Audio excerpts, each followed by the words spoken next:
second place because it's Tadej Okada who's weaving one way then the other to try and shake off the others behind them.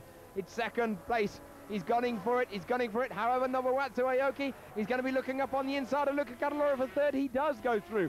So the Honda is now ahead of the Yamaha. Up over the crest they go. Tadej Okada is fighting off the advances of the guys behind him. They come down the hill. We've got 2/3 of a lap to go. There is Crevier in the background. He's still ahead of Checker, but here is Doohan. Comes out of the last corner, powering the machine to breaking the lap record 5 times throughout this race. He crosses the line to win the Austrian Grand Prix, and he looks behind him and he can't see anybody at all because it's way back until we see this battle here for second and third and fourth. It's going to be Okada in second. Oh, but it's anybody's really race for second place. Okada seems to seize the advantage. Cadalora is up into third ahead of Aoki. It's going to be Okada that does get second place. He's got his head down, he gets it. Luca Cadalora gets third position. Fourth place goes to Nobuwatsu Aoki. He's a little bit annoyed with himself, but shouldn't be too bad. There's Doohan's result, 22 seconds ahead of Okada. Doohan comes in back into Parc Ferme, jumps off the bike. Oh, there's Tadej Okada on the top right-hand side of your screen. He's limping off the screen. He's being helped by Mr. Kurosawa, the director of the Honda Racing Corporation. Well, Tadej Okada, what a hero. He is taking nothing away from Mick Doohan, who won the race, but what a hero, what a ride from the Japanese rider. 24 hours ago, he was nearly in a hospital bed. So there's the championship points. Doohan's 31 points ahead of his own teammate, Crevier. Yeah, it was, you know, the team have worked really well this weekend. We had some revised parts which made the bike handle a little bit better. And the bike was just magic. The tyres were flawless. You know, Michelin really come good today with the tyres. But, you know, that was a hard race. I was trying the whole way to try and break Alex. I thought he was matching my times. I'd do a lap and then he'd match me the next lap. I thought if I could just keep that pressure there, he might make a mistake. And today he did, and it was good. But today there was no tactics. It was just a race, and I wanted to win it. Round 6 of the FIM World Motorcycling Championships. It's the French Grand Prix in the south of France on the Côte d'Azur. The circuit de Paul Ricard.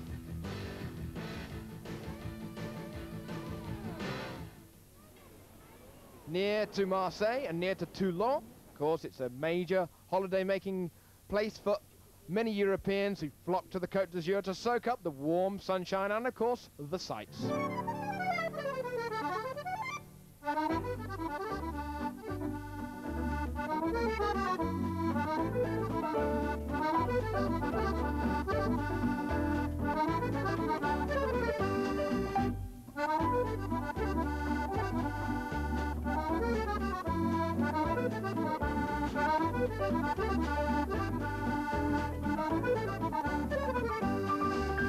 The circuit de Paul Ricard, built in the 1970s, it's got 2 different circuits. 2.3 mile short circuit that the Moto Grand Prix Circus uses, or the 3.6 mile circuit that the Bol d'Or Endurance Race uses.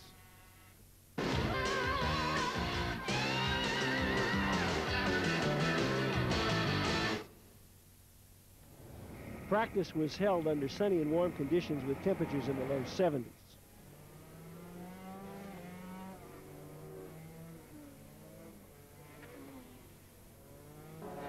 Rookie Sete Gibernau went down hard in the first qualifying session and his Works Yamaha burst into flames. He qualified 17th.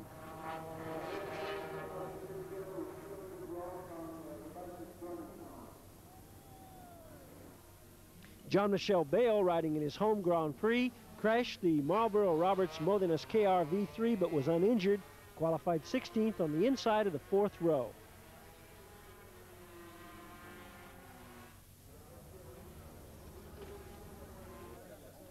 Eleventh qualifier Anthony Gobert, Lucky Strike Suzuki, was bumped off the track by fellow countryman Mick Doohan in Saturday practice. "I won't forget that," Gobert said. "What goes around comes around."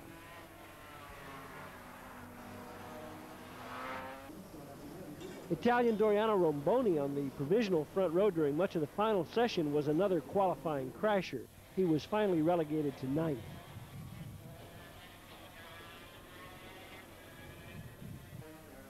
Tadayuki Okada, still recovering from his crash in Austria, went down once again in practice, but managed to qualify 4th. Okada, like Doohan and Crevier, has been on the front row at every Grand Prix this season. Nobuatsu Aoki, the older of the three Aoki Fireball brothers, sent his FCC technical sports machine spinning down the road during practice. He qualified third. He's off to a great start in the 500 class. It helps that he's riding Mick Doohan's 1996 machine and has the benefit of Mick's settings from last year. Alex Crivier lost about 20 minutes changing the rear shock and working with suspension settings during Saturday's final session. He was still swapping tires at the end of the session and only missed the pole by a tenth of a second.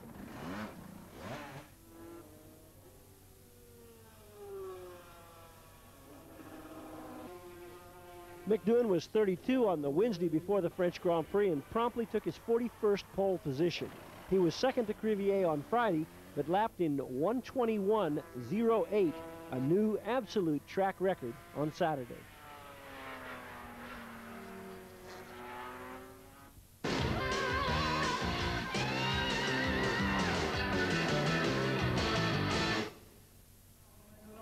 Well, on the grid, you can see the blue sky and the sun high in the sky, piercing down on the French tarmac. There is Alex Crivier in second place on the grid. There is Nobuatsu Aoki, third position, front row of the grid. There is Tadayuki Okada. Now, he fell in the warm-up this morning, so he's injured his right hand this time. Injured his left hand 2 Grand Prix before here in France. That was in Italy. He's okay with that left hand, though. The second row of the grid is Takuma Aoki on the Honda V-twin, ahead of the other V-twin of Alex Barros. Then they all come up on the back of the grid. There's Troy Corser on the left-hand side of your screen. The red light, we wait for the red light, it comes on, and then the green. Go! Off the line they go. Mick Doohan gets a bad start. Fluffed his start slightly, however, it's Tadeo Okada who's got the best start of all as they charge down to the first corner for the first time this afternoon. Oh, it's bumping and boring. It's going to be Takuma Aoki on the Honda V-twin who does get up into the lead. So Aoki leads as we come on to the back straight. However, we're now riding with Mick Doohan. He's currently in 4th position. He's just set that fastest lap of the race. There is Aoki. There's Okada, Alex Crivier, and then Michael Doohan. The Repsol Honda freight train is steaming down the rails and down to the next station. There is Mick Doohan's crew on pit wall. They're logging the times. They're keeping a watch on what he's doing, and of course giving him the vital pit signals. 4 abreast almost as they come into Beausset once more at the far end of the circuit. Now they're beginning the long drag back towards the pits. Nobuatsu Aoki, he is in 5th position on the blue number 18 machine. Don't forget that's a 1996 specification Michael Doohan machine. Oh, Doohan gets up into 3rd place ahead of Alex Crivier, his arch rival. Having said that, Crivier's whole effort in 1997 is faltering slightly. He hasn't been on the podium in the last 2 races. Down the start-finish line we go once more. It's still hammer and tongs at it. Underneath the bridge they go. However, Doohan is looking up alongside Tadayuki Okada. As they come into the first corner once more, it's going to be close, but oh no, Tadeo Okada, he just slams the door on the Australian, but that's Carlos Checa going well deep together with Takuma Aoki all over the shop into the first corner left. They're braking way too late, and the tires are grippy, but just not that grippy to get them around the corner. Down that back straight they go, braking from 195 miles an hour maybe into Scene Corner, 115 miles an hour through there they go. And then they begin the charge back once more through Beausset, 2nd gear. Well, Kenny Roberts Jr., he's fallen off his Medeiros KRV3 machine. He comes back into the garage, and here's a replay of it. He was following his own teammate Jean-Michel Bale. When the backside goes out, Kenny Roberts Jr. gets spat off the machine, and it indeed lights itself immediately as it goes down the tarmac. Kenny Roberts, he runs over to the machine. Look at the flames licking around the bodywork of that Medeiros KRV3, and of course they don't have too many spare parts for that machine. And he bravely grabs the fuel tank, drags it out of the way. No problems for the rider in the injury department, though. There you see Doohan. His best lap is a 1:21.6. He's just logged a 1:22.2. So that is 0.6 of a second slower than what his best time that he has done in the race. Oh, Alex Crivier right on the limit of adhesion, using all of the rumble strip and nearly getting on. Oh, there's Luca Cadalora. He's in the Yamaha Red Bull pit. They're having some front tire problems with those Michelins. However, this is 3rd position. This is Carlos Checa. He's come up with his movie star Honda Pons machine, and he's taken the similar machine, however, in a different team, of Alex Crivier. So 3rd place Checa. There is Doohan though in the lead. Then Tadayuki Okada 2nd place, and then the gap back to 3rd. There it is, you can see it's 4.3 seconds from doing the leader to Carlos Checa in third position. There is Nobuatsu Aoki. He is in fifth position on the number 18 FCC Technical Sports machine. So the Hondas again dominant this weekend. We're on board with Nobuatsu Aoki. However, he goes well wide, well deep into the corner, through both sets, on all over the shop. The horizon goes one way, then the other. The bike tumbles down into the gravel. Nobuatsu Aoki fortunately standing up uninjured. However, he's a little dazed. However, this is the man on a charge. He is the man on a mission. It is Carlos Checa. He comes up from third to second. He takes second place away from Tadej Okada. We're riding on bike with Carlos Checa on the Movistar Honda Pons machine. He's now eking out more and more of a gap ahead of Tadej Okada in third. And of course, Alex Crivier in fourth position. Doohan, though, comes out of the last corner, and he's going to win the French Grand Prix 1997 in completely dominant style. He wheelies over the line. Fantastic ride by Doohan. Carlos Checa does get second place, and third place is netted by Tadej Okada. Just so, another podium position for the Japanese rider. That's Checa's crew on pit wall. They are over the moon. They've had a couple of duff finishes. However, it's exactly what they wanted this afternoon. So there you have it. Doohan wins from Carlos Checa by 4.29 seconds, and then Tadej Okada in a nice position in third. Doohan, though, gets the #1 trophy, the biggest trophy on the top step of the podium. He raises it high into the sky. 39 wins now to the Australian's name. So the championship now looks as follows. Doohan leading from Alex Crivier by 43 points. Happy for the result. We need the result, and the team and myself. And I think so. I made that start, but then I push hard, and it was hard to pass Aoki and Cadalora and other riders. And when I become second, I try to find Doohan, but it's so difficult. Doohan make it a hard laps, and for me it was difficult. And I prefer to conserve the second position, and it's a beautiful day for me and for all the team. Everything worked really well. The bike was working fantastic. I think the conditions were a little bit different today. We hadn't had problem with the front all week, and you've probably noticed on the telecast, if they were on me, I lost the front a few times, and it was quite scary. But all in all, I was able to run a comfortable pace and still manage to clear off from these guys. So I was having less trouble than they were, and you know, the bike's working fantastic, and obviously the team is, and obviously Hondas are the way to go. Round 7 of the FIM World Motorcycling Championships. It's the Dutch Grand Prix set in Northern Holland, in the heart of the flatlands. We're just a few miles away from the market town of Groningen.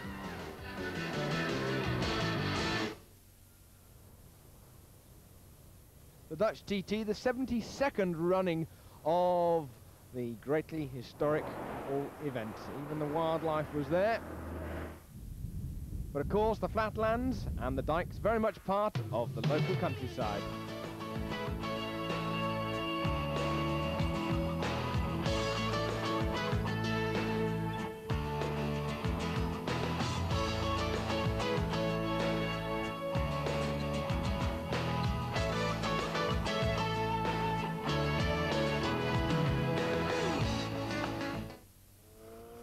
Well, race day dawned a little grey, but it didn't put off the fans. Circuit van Drent, of course, 3.76 miles in length, just over 6 kilometres in total.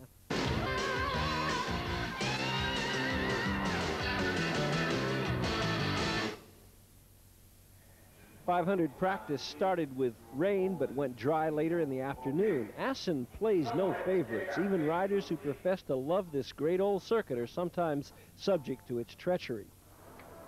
Alex Crivier was midway through Thursday's first qualifying session when the rear end of his machine unloaded as the machine accelerated hard over the crown surface at 155 miles an hour. He was violently high-sided and his left hand trapped under the machine. The Spaniard realized at once that the hand had been very badly injured.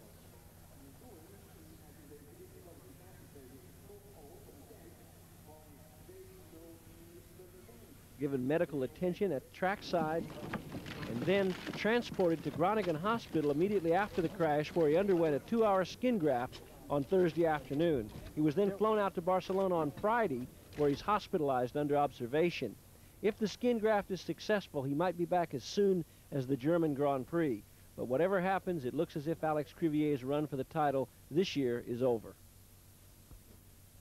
Team Marlboro Roberts had hoped for better results in practice with the revised Modena KRV3, but the best Frenchman Jean-Michel Bayle could muster was 17th.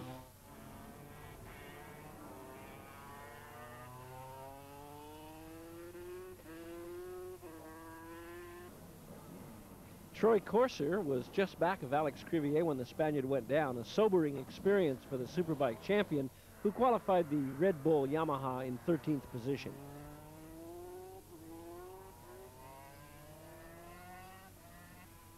Gilbert was 12th, and his teammate Daryl Beattie, starting in Assen for the first time for the last 3 years, was 11th on the Lucky Strike Suzuki.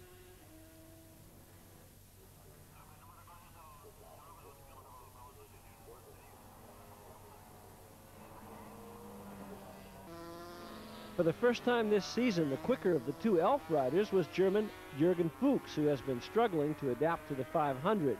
Borja was 10th and Fuchs was 9th.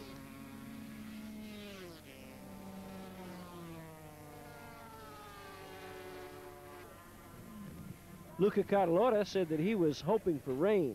The Italian was 8th on the outside of the second row on the Red Bull Yamaha.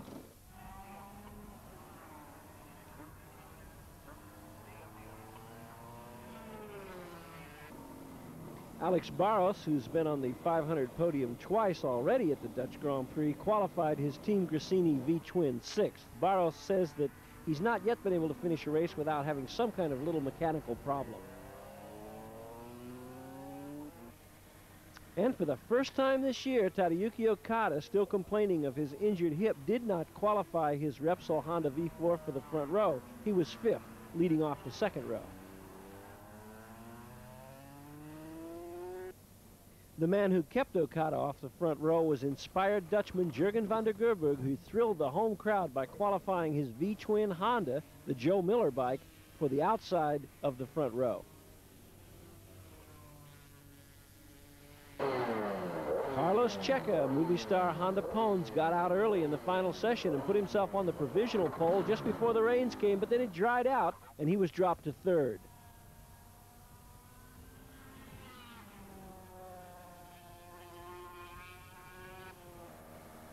Doriano Romboni freely admits that he did use special Dunlop qualifying tires to place his 460 Aprilia Twin on the front row.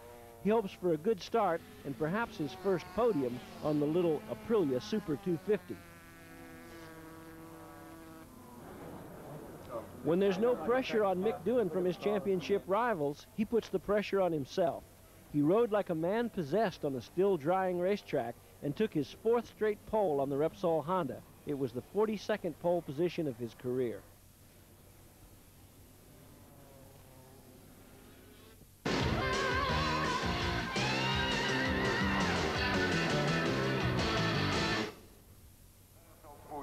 So onto the 500cc grid. Well, as you can see, the sun is out, and the sun was hoping to shine upon Carlos Checa in that 3rd position on the front row of the grid. Movie star Honda Pons machine, Honda V4, of course.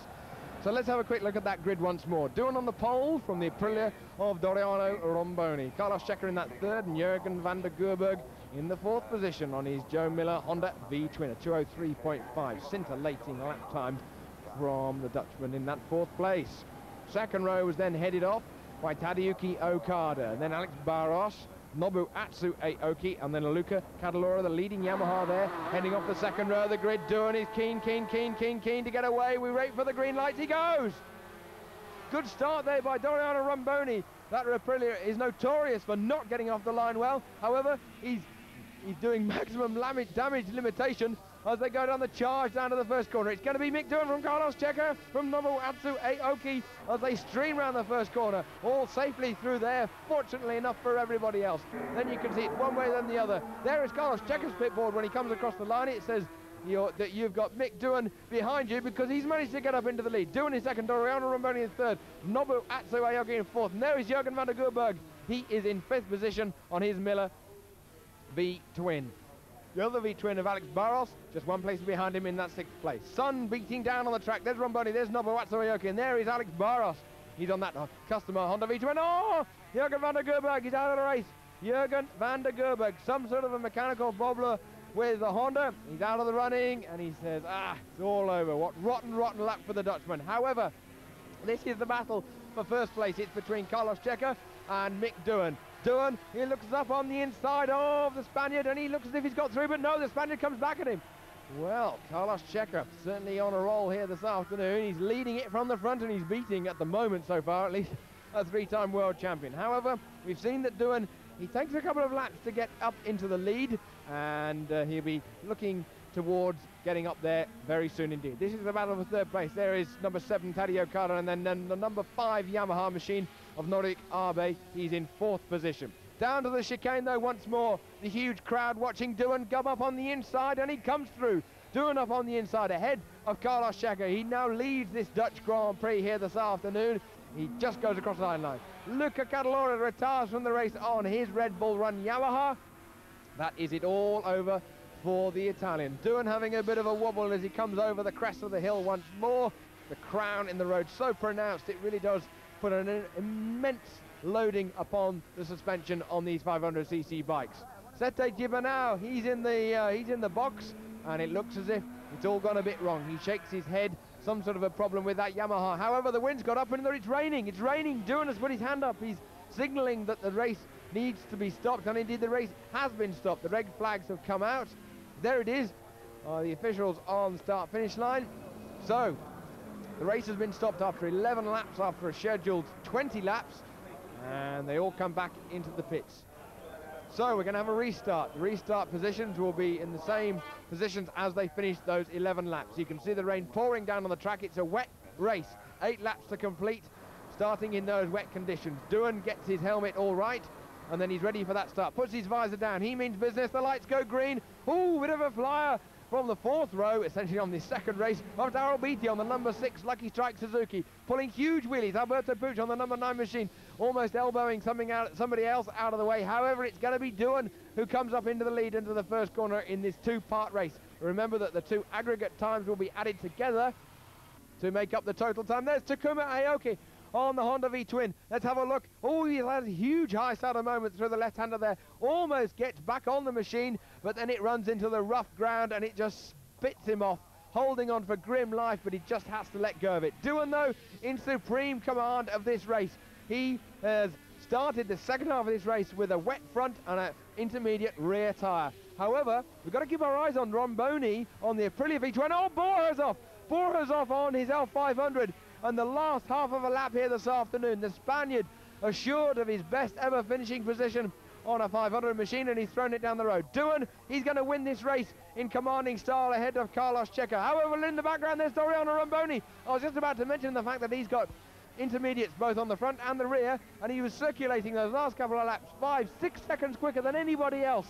So we have to wait for confirmation of the result with the aggregate results, and it looks like it's going to be Doohan winning, and Carlos Checa does get second place. But Romboni leapfrogs from 6th up to 3rd position. The Aprilia's first ever podium in the 500cc class. Fantastic stuff from the Italian. Doohan then 170 points to the absent Alex Crivier this afternoon, who's on 102. Yes, in the second start, I go with the intermediate tire, front and rears. I see the other rider start with just a rear intermediate. And after the 4 lap, when in the beginning of the second race, I have a little problem with the weight condition. After it coming dry, and with my front tires, I can go very fast, maybe 5-6 seconds more than the other. I'm very happy after 2 years with this bike.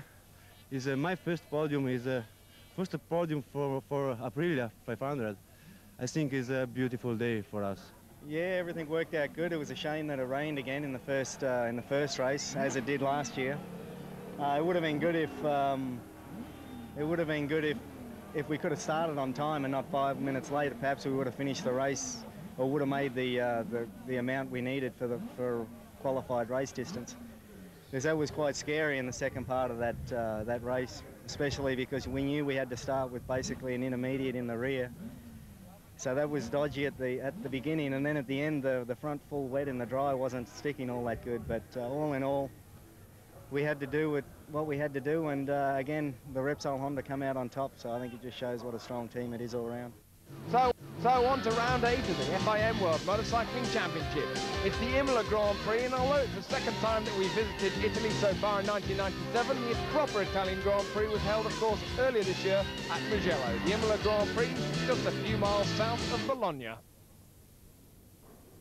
City of Imola itself, of course, rich in the Italian architecture and culture as always. Central Piazza Square, beautiful as ever.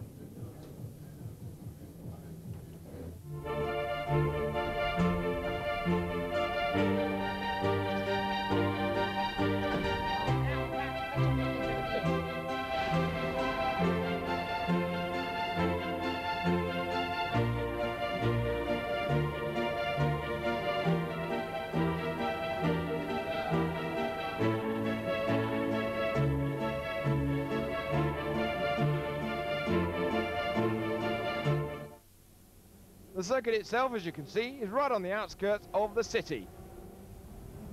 Park is actually in the middle of the track with a few tennis courts, a few orchards, and a few vineyards too.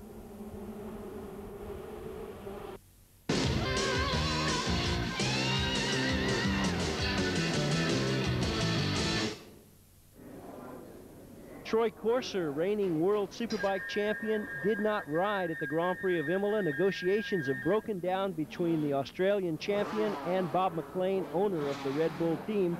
He's given them 10 days to make a final offer. Otherwise, he may return to World Superbike.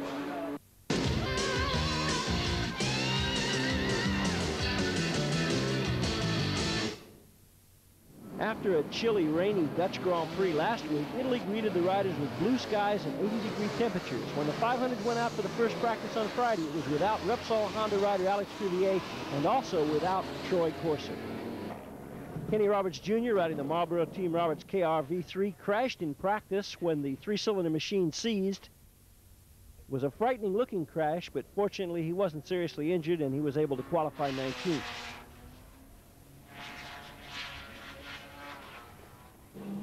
Doriano Romboni had finished third the week before in Holland on the 460 Aprilia V-twin, but he went down hard in practice. He said the bike was a real handful here on the bumpy Italian circuit.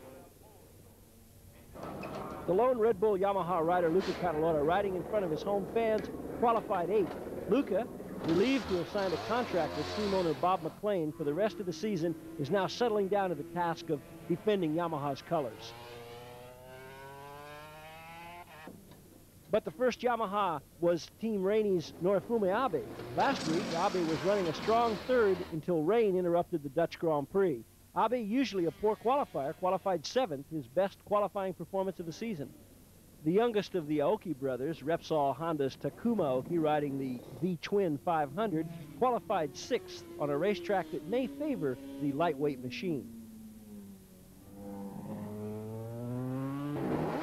Nobuatsu Aoki, FCC Technical Sports Honda, a rookie in the 500 class, qualified 4th. This is the 5th time this season Nobuatsu has been on the front row.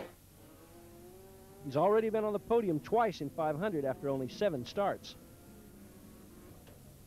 Anthony Goldberg gave Lucky Strike Suzuki their first front row start since Scott Russell at last year's German Grand Prix, and that was 14 races ago. Goldberg crashed on cold tires in training, but he was uninjured.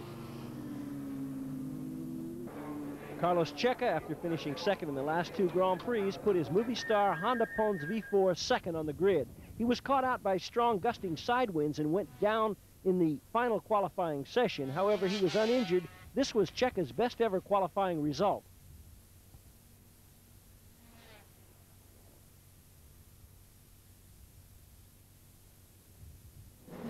Mick Doohan had to work hard to win the pole at Imola. On Friday, Checa was quickest, and the world champion actually ran off the track when following Checa during the final minutes of the Friday session.